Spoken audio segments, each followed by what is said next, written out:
ஓம் மகாலட்சுமியை போற்றி. ஜாதக ரீதியாக எதிர்பாராத பணவரவு யாருக்கெல்லாம் கிடைக்கும்? அதாவது ஒரு விஷயம் எதிர்பாராம நடக்கணுமாவே அந்த இடத்துல 8ஆம் அதிபதி அப்படிங்கிறது சம்பந்தப்படுவார். அப்ப பணம் அப்படின்னு பாத்தீங்கன்னா 2 குடையவன், அதாவது 2ஆம் அதிபதி அல்லது 2இல் இருந்த கிரகம்.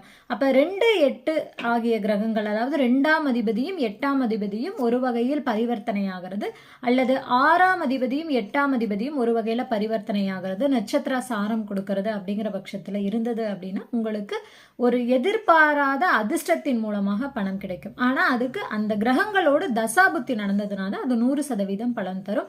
இல்லைன்னா அந்தந்த ஒரு அந்தரம் புத்தி சூட்சம காலங்கள்ல ஏதாவது ஒரு வகையில சின்ன சின்னதா உங்களுக்கு பணம் வர ஆரம்பிக்கும். ஆனா எதிர்பாராத ராஜயோகம் கிடைக்கணும் அப்படின்னா 2, 6, 8, 12 கூடிய கிரகங்கள் சுபத்தன்மையோடு ஒன்றோடு ஒன்று சேர்ந்திருந்து பரிவர்த்தனை ஆகி இருந்தால் எதிர்பாராத ராஜயோகத்தை கண்டிப்பாக நிச்சயமாக தரும். நன்றி.